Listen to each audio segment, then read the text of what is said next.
दर्शकों, जेके update prime time में मैं प्रशांत भारद्वाज आपका स्वागत करता हूं। आज प्राइम टाइम में हम बात करेंगे विभिन्न सरकारी विभागों में कार्यरत daily wagers, casual labours, need based workers और इस कैटेगरी के जितने भी अस्थायी कर्मचारी हैं उनकी परेशानियों और उनकी परेशानियों पर सरकार के रवैये पर। जो एक आंकड़ा हमें अभी तक मिलता है वो ये है कि जो जितने भी गवर्नमेंट डिपार्टमेंट्स हैं उनमें जम्मू कश्मीर में 60,000 से ज़्यादा डेली वेजर्स और दूसरी कैटेगरी के जो अस्थायी कर्मचारी हैं वो कार्यरत हैं।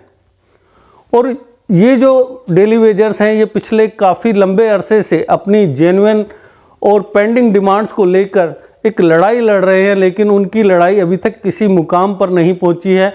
हर बार उन्हें आश्वासन देकर उन्हें हड़ताल से वापस काम पर लगा दिया जाता है या सड़क से फिर वापस उनको काम पे लगा दिया जाता है, लेकिन उनकी जो जायज़ मांगे हैं उन्हें पूरा करने की दिशा में अभी तक कोई कठोर या कार्रवाई नहीं की गई है।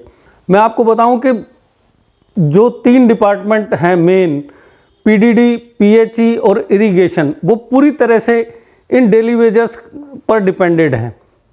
अगर डेली वेजर काम नहीं करते तो इन तीनों विभागों को काफ़ी परेशानियों का अनुभव करना पड़ता है और ये परेशानियां हायर लेवल के अथॉरिटीज़ को नहीं मालूम, क्योंकि जो निचले लेवल के जो कर्मचारी हैं, जेई हो गए या एडब्ल्यू हैं या एक्सीएन हैं, उन्हें इन परेशानियों से दो चार होना पड़ता है, क्योंकि जो ग्राउंड लेवल पर जो भी काम होगा वो इन डेली वेजर्स के थ्रू होगा।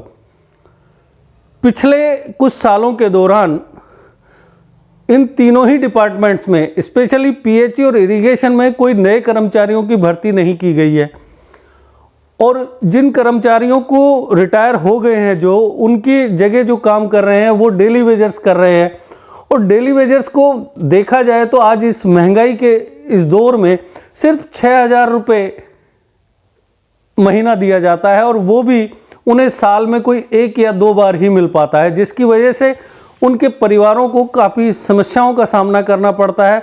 उनके बच्चों को एजुकेशन लेने में हर तरह की परेशानियां झेलनी पड़ती हैं, लेकिन वो बार बार सड़क पर उतरकर अपनी मांगों को लेकर धरना प्रदर्शन करते हैं, लेकिन फिर नतीजा वही ढाक के 3 पात रहता है कि सरकार की ओर से अभी तक इस बारे में कोई कार्रवाई नहीं की गई है, जिसकी वजह से ये लोग अभी भी काफ़ी परेशान हैं। अगर हम बात करें ग्राउंड लेवल पे जितने भी काम है पीएचई के या इरिगेशन के, तो कई जगह जो हमें रिपोर्ट्स मिली हैं उनके मुताबिक करोड़ों रुपए की जो मशीनरी है, जो ढांचागत सुविधाएं डिपार्टमेंट्स ने वहाँ पर बनाई हैं, करोड़ों रुपए के प्रोजेक्ट्स हैं, वहाँ पर मशीनरी है और वो सारा कुछ सिर्फ एक एम्प्लॉय के भरोसे चल रहा है।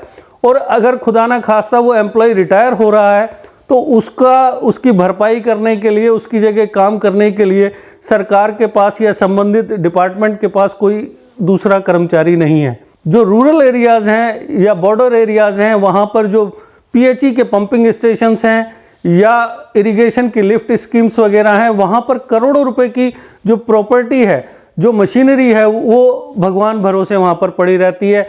हाँ, एक उसमें ज़रूर भगवान ऊपर से मदद कर रहा है, या हम कहते हैं कि नेचर एक मदद करती है कि वो पंपिंग स्टेशंस और लिफ्ट स्कीम्स काफ़ी नीचे जाकर होती हैं, नदी किनारे होती हैं, जिसकी वजह से उस मशीनरी को उठाने के लिए 10 आदमियों की ज़रूरत होती है, इसलिए वो मशीनरियाँ वहीं की वहीं रहती हैं, ताले लटके रहते हैं और कर्मचारियों के अभाव में संबंधित डिपार्टमेंट बेबस है। लेकिन उसके बावजूद जहां एक तरफ पिछले 6-7 सालों के दौरान नए कर्मचारियों की भर्ती नहीं की गई है और उनके जो काम है वो डेली वेजर्स से करवाया जा रहा है, लेकिन इसके बावजूद डेली वेजर्स की जो जेन्युइन डिमांड्स हैं, जो उनकी पेंडिंग डिमांड्स हैं, उन्हें पूरा करने की दिशा में कोई कार्रवाई नहीं की जा रही। जब भी कोई मसला आता है वो डिमांड करते हैं अपने अफसरान से। अब अफसरान को भी पता है कि हमें किस तरीके से इनसे काम लेना है।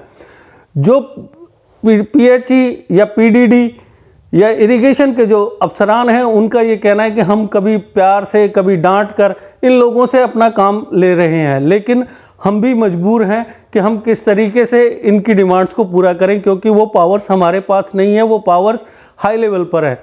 और अब जब ये सारा कुछ मसला पिछले काफ़ी लंबे अरसे से चल रहा है और अब इसका निर्णय जो है वो लेफ्टिनेंट गवर्नर मनोज सिन्हा जी को करना है, और तो सभी की निगाहें जो हैं वो लेफ्टिनेंट गवर्नर मनोज जी की तरफ लगी हुई हैं कि वो किसी तरीके से इस मसले का हल निकालें, और ताकि इनके और इनके परिवारों को राहत की सांस मिल सके।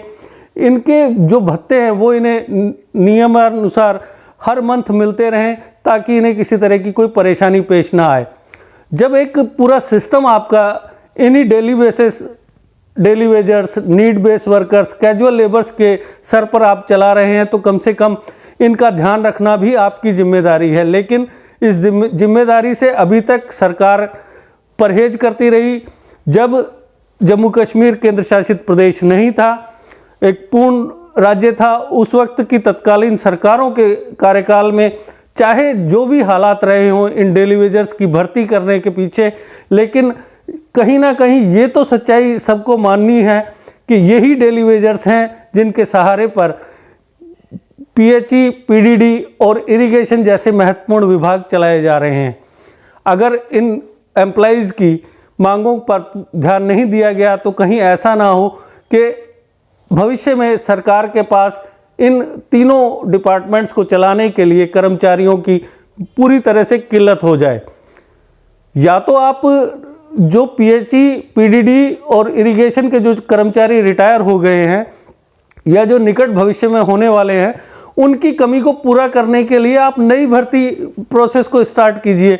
लेकिन आप ऐसा कुछ कर नहीं रहे हैं। जब आपका काम ये डेली वेजर्स चला रहे हैं तो फिर आपकी जिम्मेदारी बनती है कि आप इनकी समस्याओं को पूरा करें, उनकी समस्याओं का समाधान करें। ये तो आने वाला वक्त ही बताएगा कि इन daily wagers, need base workers और कैजुअल लेबर्स आदि की जो डिमांड्स हैं वो पूरी की जाती हैं या नहीं, और किस तरीके से इनकी राहत पहुंचाई जाएगी इनको। ये एक भविष्य की बात है। आज के प्राइम टाइम में बस इतना ही। अब दीजिए इजाजत। नमस्कार। जीके अपडेट रहे हमारे साथ। अगर आप ये वीडियो YouTube पर देख रहे हैं तो हमारे YouTube चैनल को सब्सक्राइब करें और बेल आइकन को क्लिक करें। अगर आप ये वीडियो Facebook पर देख रहे हैं तो हमारा Facebook पेज लाइक जरूर करें। For advertisement please contact 7051091811।